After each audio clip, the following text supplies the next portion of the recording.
Friends, இன்றைக்கி என்ன பார்க்க போகிறோம் அப்படின்னு பார்த்தீங்கன்னா, ஒரு சின்ன ஷேர் தான். மழை தூறிகிட்ருக்கு. அதுலேயே வந்து நான் வீடியோ பதிவு பண்ணிகிட்ருக்கேன். ஏன்னா கண்டிப்பாக இதை நான் போட்டே ஆகணுன்றதுக்காக தான் இந்த பதிவு. என்ன அப்படின்னு பார்த்தீங்கன்னா, ஒரு 2 நாளாக பார்த்திங்கன்னா எனக்கு மனசே சரியில்லை. என்ன விஷயங்கிறது வேண்டாம், ஆனால் கண்டிப்பாக ஷேர் பண்ணணும். இது எதுக்காக ஷேர் பண்ணுறேன் அப்படின்னா, நம்ம வாழ்க்கையில் சின்ன சின்ன பிரச்சனைகள் வரும். இது எப்படி சால்வ் பண்ணலாம், எப்படி நம்ம வந்து அதுலேருந்து வெளியில் வரலாங்கிறதுக்காக தான் இந்த பதிவே. அப்படி வந்து கஷ்டமாக இருந்தது. கஷ்டமாக இருந்த உடனே ஏன் நமக்கு இப்படி இருக்குதுன்னு எனக்கு ஒன்றும் புரியல. ஆனால் நான் வந்து கொஞ்ச நாளாக சாமி கும்பிட்றதே கொஞ்சம் கம்மி பண்ணிட்டேன். போவேன், ஃப்ரைடே வீடு க்ளீன் பண்ணிட்டு ஃப்ரைடே போவேன். செவ்வாய்க்கிழமை அது மாதிரி முருகன் கோயில் பார்க்க போயிட்டு வருவேன். அதுவே இந்த வாரம் போக முடியல. இந்த மாதிரி தான் இருந்தது. ஏன் இப்படி இருக்குதுன்னு எனக்கு ஒன்றுமே தெரியல. ஆனால் பார்த்திங்கன்னா, ஒரு விஷயத்த நான் மறந்துட்டேன். என்ன மறந்துட்டேன்? அம்மா வீடை மறப்போமா? நான் மறந்துட்டேன். உண்மையாங்க, அம்மா வீடை யாராவது மறப்பாங்களா? மறந்ததுனால கடவுள் எனக்கு தண்டனை கொடுத்துருக்காருன்னு நினச்சிக்கிட்டேன். என்ன அப்படின்னா, ஒரு சாமி கோவில் அது. நான் வில்லிவாக்கத்தில் இருக்கும்போது பார்த்திங்கன்னா, அந்த வில்லிவாக்கம் வீட்டுக்கு பக்கத்துலேயே கொஞ்சம், அதாவது ஒரு 2 கிலோமீட்டர் தூரத்தில் அந்த முருகன் கோவில் இருக்கும். முருகன் கோவில்னு சொல்லுவாங்க. ஆனால் அதுக்குள்ளார எல்லா சாமியும், பெருமாள் இருப்பார், சிவன் இருப்பார், ஐயப்பன் இருப்பார், ஆஞ்சநேயர் இருப்பார், எல்லா சாமியுமே அங்கே இருக்கும். ஆனால் அது முருகன் கோயில். அந்த கோயிலுக்கு பார்த்திங்கன்னா, அப்போல்லாம் எனக்கு பேபி கிடையாது, பாப்பா கிடையாது. 1 இயர் எனக்கு குழந்தையும் கிடையாது. என்னோடய சப்ஸ்கிரைபர் எல்லாேருக்கும் தெரியும், எனக்கு அந்த 1 இயர் குழந்தை இல்லைன்னா. அப்போ அந்த டைமில் பார்த்திங்கன்னா, நான் ஈவினிங் வெள்ளிக்கிழமை பார்த்திங்கன்னா ஈவினிங் ரெடியாக கிளம்பியிருப்பேன். அதுக்கப்புறம் என் வீட்டுக்காரவங்க வருவாங்க, வந்து என்னை கூட்டிகிட்டு போயிடுவாங்க, கோயிலுக்கு கூட்டிகிட்டு போயிடுவாங்க. அப்படி தான் நம்ம இருந்தோம். அப்படி போயிட்டு வந்திருந்தோம். ஃப்ரைடே ஆனால் அந்த கோயிலுக்கு போகாமல் இருக்கவே மாட்டேன். ஒரு என்ன சொல்கிறது, நம்ம குழந்தைலனா எவ்வளோ கஷ்டமாக இருக்கும் யோசிச்சு பாருங்கள். அப்போ அங்கே உட்காந்து நிறைய டைம் அழுதுருக்கேன். நிறைய டைம் வந்துட்டு நான் வேண்டும் போது நிறைய விஷயங்கள் வந்து எனக்கு அந்த கோவிலில் சொல்லியிருக்கு. அப்புறம் அங்கே போய் நிறைய நல்ல விஷயங்களும் நடந்திருக்கு எனக்கு. அந்த மாதிரி அந்த கோவில் வந்து நான் அடிக்கடி என்ன நினைப்பேன்னா, என்னோடய அம்மா வீடு அப்படின்னு நினைப்பேன். ஏன்னா அங்கே போயிட்டு வந்தால் எனக்கு வந்து நல்லபடியாக இருக்கும். என்னோடய அந்த மன கஷ்டம் எல்லாமே சரியாயிரும். அந்த மாதிரி தான் இருந்தது. நான் ஃபஸ்ட்டு சென்னையில் வந்து ஒரு கோவிலுக்கு ரெகுலராக போனோன்னா அது அந்த கோவில் தான். அதனால் எனக்கு வந்து நான் எப்போவுமே நான் சொல்கிறது என்னோடய அம்மா வீடு அப்படின்னு தான் சொல்லுவேன். ஸோ அதனால் அந்த கோயிலுக்கு போயிட்டு வந்துட்டுருந்தேன். அதுக்கப்புறம் நம்ம என்ன பண்ணோம் அப்படின்னா, சென்னையிலேருந்து பாண்டிச்சேரி ட்ரான்ஸ்ஃபர். பாண்டிச்சேரியிலேருந்து பார்த்திங்கன்னா பெங்களூர் ட்ரான்ஸ்ஃபர். பெங்களூரில் பார்த்திங்கன்னா ஆமாம், பாண்டிச்சேரியில் இருக்கும்போதே பாப்பா வந்து பிறந்துட்டா. அதுக்கப்புறம் பெங்களூர் போனப்போ யாரும் எங்கள் கூட வரல. ஏன்னா எல்லாருமே வந்து மாமியாராகட்டும், அம்மாவாகட்டும், எல்லாருமே அவங்களுக்கும் ஃபேமிலி, அதாவது மாமனார் இருப்பாங்க, அப்பாவுக்கு அம்மா இருப்பாங்க, அவங்கள கவனிக்கணும். நம்ம கூட வந்துட்டு அவங்கள யாரும் பார்க்க முடியாது. ஸோ அதனால் 2 பேருமே வருவாங்க, வந்துட்டு தங்கிட்டு போயிடுவாங்க. கூடயே இருக்கலாம் யாராலையும் முடியாது. அந்த மாதிரி சுச்சுவேஷனில் இருக்கும்போது நாங்கள் என்ன பண்ணோம் அப்படின்னா, ஒரு 1 இயர் இருந்திருப்போம்னு நினைக்கிறேன். சரியாக எனக்கு ஞாபகம் இல்லை. 1 இயர் இருந்திருப்போம். அதாவது ட்ரான்ஸ்ஃபர், ப்ரமோஷன் ப்ளஸ் வந்து ட்ரான்ஸ்ஃபர். பெங்களூர் இறங்கி பெங்களூர்லேருந்து வந்து 3/4 மணி நேரம் மெட்ரோவில் நம்ம ட்ராவல் பண்ணி போகணும். அப்படியே இருந்துச்சு.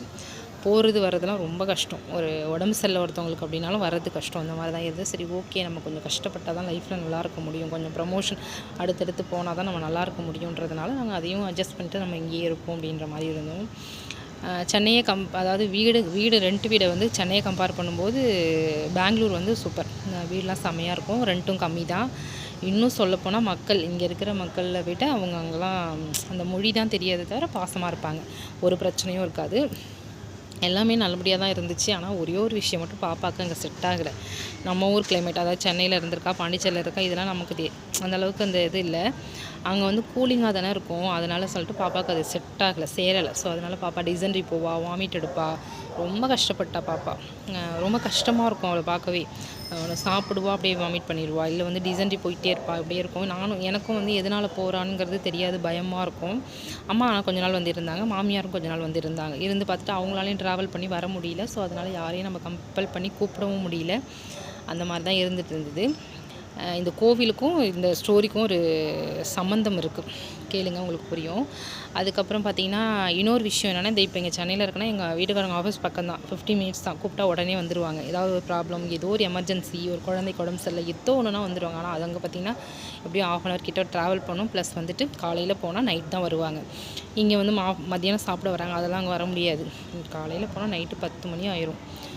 ரொம்ப ஹார்ட் ஒர்க் போடுற மாதிரி இருந்தது. அப்படி போட்டும் நீ என்ன செஞ்சேன்னு ப்ரெஷர் வேறு. அந்த மாதிரி இருந்ததுனால என்ன பண்ணுறதுனே எங்களுக்கு தெரியல. ஆனால் ஃபஸ்ட்டு நான் ஒரு 8 மாதத்துக்கு, ஒரு 6, 7, 8 மாதம் இருக்கும். அப்போல்லாம் எனக்கு சுத்தமாக பிடிக்கவே இல்லை. ஏன்னா ஊருக்கு வர முடியல, நிறைய கஷ்டமாக இருந்தது. ஸோ அதனால் நம்ம என்ன பண்ணலான்னு யோசிச்சிட்டே இருந்தேன். அப்போ எனக்கு ஒன்று தோணுச்சு. என்ன தோணுச்சு தெரியுங்களா? இந்த சாமி கண்ணை மூடி ஒரு இடத்துல உட்காந்தேன். அந்த கடவுள் நம்ம அந்த சாமி முன்னாடி நிற்போம் இல்லையா, அந்த மாதிரி ஒரு இதை வந்து நான் மனசில் வச்சுட்டு நான் வந்து நீ என்ன செய்வியோ எனக்கு தெரியாது, நான் சென்னை ட்ரான்ஸ்ஃபர் ஆகி வந்துடணும். எனக்கு இந்த ஊர் பிடிக்கல. என்னோடய ஹஸ்பண்டுக்கும் வேலை அதாவது இங்கே ரொம்ப கஷ்டமாக இருக்குது, என் குழந்தைக்கும் சேரலை. ஸோ அதனால் நாங்கள் சென்னை வந்துடும். நீ என்ன செய்வியோ எனக்கு தெரியாது, நீ தான் எனக்கு எல்லாமே அப்படின்னு சொல்லிட்டு ரொம்ப மனசு அழுது கஷ்டமாக வேண்டிக்கிட்டேன். சத்தியமாக இது எனக்கு என்ன சொல்கிறதுன்னு தெரியல. 3 வாரம் இருக்கும்னு நினைக்கிறேன். 3-4 வாரம் இருக்குங்க. அந்த 3-4 வாரத்துலேயும் என்னோடய கணவரே தானாக வந்து எங்கிட்ட வந்து, அதாவது போக வேணான்னாங்க. ஏன்னா வந்து நாங்கள்லாம் மிடில் கிளாஸ் ஃபேமிலி தானேங்க. நம்ம ஒரு 5000-6000 நமக்கு அதிகமாக தராங்கன்னா நம்ம ஒரு இடத்துக்கு ஓடுற மாதிரி தானே இருக்குது. அவங்களுக்கு பணம் இருக்கணும் நமக்கு வந்து அப்படின்ற ஒரு சுச்சுவேஷனில் அவங்க வந்து வேண்டாம் அப்படின்ற மாதிரி சொன்னாங்க. ஆனால் அந்த சாமிக்கிட்ட வேண்டி அந்த 3-4 வாரத்தில் பார்த்திங்கன்னா அவங்களே என்கிட்ட தானாகவே வந்து, ஹேமா நம்ம சென்னை ட்ரான்ஸ்ஃபர் போயிடலாமா அப்படின்னு கேட்குறாங்க. எனக்கு ஒன்றுமே சொல்ல முடியல, என்னடா சொல்கிறாங்க அப்படின்ட்டு எனக்கு அப்படியே ஷாக்காக இருந்தது. என்ன திடீர்னு கேட்கும்போது அவங்க ஒர்க்கு ப்ரெஷர் அதிகமாக இருக்குது, ரொம்ப இதாக இருக்குது அப்படின்ற மாதிரி அவங்க சொன்னாங்க, சில விஷயங்கள் சொன்னாங்க. ஸோ அதனால் நம்ம பாப்பாவுக்கு ஒரு டைம் உடம்பு சரியாக போச்சு, அப்போ லீவ் கொடுக்க மாட்டேன்னு சொன்னாங்க. இந்த மாதிரி நிறைய விஷயங்கள் ப்ரெஷர் அங்கே இருந்ததுனால நம்ம போயிடலாங்கிற மாதிரி ஒரு ரீசன் சொன்னாங்க. 1 டே லீவ் போகிறதுக்கு பெர்மிஷன் இல்லைங்க. அப்படி அந்த மாதிரி ஒரு சுச்சுவேஷனில் அவங்களுக்கு கோவம் வந்து அந்த மாதிரி சொன்னாங்க. சரி ஓகே அப்படின்னு சொல்லிட்டு எனக்கு ஒன்றுமே சொல்ல முடியல. உடனே அடுத்த நிமிஷமே போய் விளக்கேற்றி வச்சுட்டு கண்ணை மூடிட்டு அழுதுட்டு நீ இருக்கன்னு சொல்லிட்டு வேண்டிக்கிட்டேன். அதுக்கப்புறம் இது நடக்கணும் அப்படின்னு சொல்லிட்டு அந்த இடத்துல வந்து வேண்டினோம். கரெக்டாக வந்து பார்த்திங்கன்னா ஒரு 1.5 மந்த்லேயே நாங்கள் வந்து சென்னை ட்ரான்ஸ்ஃபர் நாங்களே கேட்டோம். அதுக்கு அவங்க வந்து ஆஃபீஸில் என்ன சொன்னாங்க அப்படின்னா, சேலரி கம்மி பண்ணிடுவோம் அப்படின்னா. பரவாயில்ல, எங்களுக்கு சேலரி போனாலும் பரவாயில்ல, நிம்மதி வேணும், குழந்த நல்லா இருக்கணும் அப்படின்னு சொல்லிட்டு நாங்கள் உடனே சென்னை கேட்டு வந்துட்டோம். அதுக்கப்புறம் சென்னை வந்தோம். நான் போய் வேண்டிக்கிட்டேன், அப்படி சென்னை ட்ரான்ஸ்ஃபர் ஆகி வந்தால் நான் ஏதாவது உனக்கு அன்னதானம் மாதிரி என்னால் முடிஞ்சதை பண்ணுறேன் அப்படின்னு. அதுக்கப்புறம் வந்துட்டு கொஞ்ச நாள்லேயே வீடு பார்த்து வந்து இருந்ததுக்கப்புறம் ஒரு 2-3 வாரத்துக்கு அப்புறம் நான் போயிட்டு கொண்டக்கடலை வச்சு என்னால் முடிஞ்ச பேருக்கு கொடுத்துட்டு வந்தேன். அதுக்கப்புறம் அந்த கோவிலுக்கு நான் போகவே இல்லைங்க, உண்மையாகவே போகவே இல்லை. ரொம்ப நாளாகிடுச்சு. இடையில ஒரு டைம் நான் எங்கள் அப்பாட்ட சொன்னேன், எனக்கு அந்த கோவிலுக்கு போகணும் போல் இருக்குது அப்படின்னு சொன்னேன். எங்கள் அப்பா கூட்டிகிட்டே போகல, கொஞ்சம் லாங்கு. ஸோ அதனால் போக முடியாது, பசங்க இருக்காங்க இல்லையா, விட்டுட்டும் போக முடியாது. இன்னொரு விஷயம் என்ன நடந்திருக்குன்னா, அங்கே நிறைய ஒரு மிராக்கள் மாதிரி நடக்கும். என்னென்னா, எனக்கு நான் சனிக்கிழமை வீடியோன்னு போட்டிருப்பேன், அது பார்த்தவங்களுக்கு தெரியும். எனக்கு அந்த சனிக்கிழமை லக்கே இல்லை. அந்த கோயிலுக்கு போனதுக்கப்புறம் சனிக்கிழமை ஒரு டைம் ஆஞ்சநேயர் கோயில், அந்த ஆஞ்சநேயர் அங்கே இருந்தார். அந்த ஆஞ்சநேயரை போய் நான் கும்பிட்டுட்டே இருக்கேன். எனக்கு குழந்தை நல்லபடியாக பிறக்கணும்னு சொல்லிட்டு கண்ணை மூடி வேண்டிகிட்டு இருக்கேன். கவலி சொன்னுச்சு.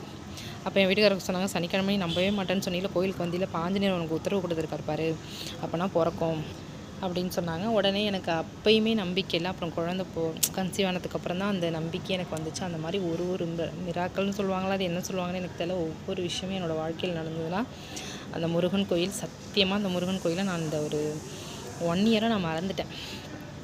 அம்மா விட யாராவது மறப்பாங்களா? சத்தியமாகவே நான் மறந்துட்டேங்க. அதனால தான் எனக்கு நீ என்னை மறந்துட்ட, நீ என் கோயிலுக்கே வரமாட்ற அப்படின்னு சொல்லிட்டு தான். ஆனால் இடையில ஒரு டைம் போயிட்டு வந்தேன், அந்த 1 இயரில் ஒரு டைம் போயிட்டு வந்தேன்.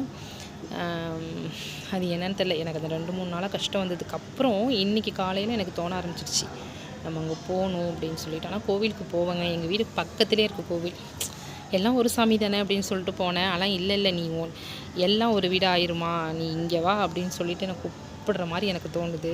அதனால தான் மழை பெஞ்சிட்ருக்கு, பசங்களை விட்டுட்டாவது நம்ம போயிட்டு வந்துடும்னு சொல்லிட்டு நான் கிளம்பிகிட்ருக்கேன். அது மாதிரி உங்களுக்கு லக்கான கோவில் ஏதாவது கண்டிப்பாக இருக்கும், உங்களுக்கு பிடிச்ச சாமி ஏதாவது ஒன்று இருக்கும்.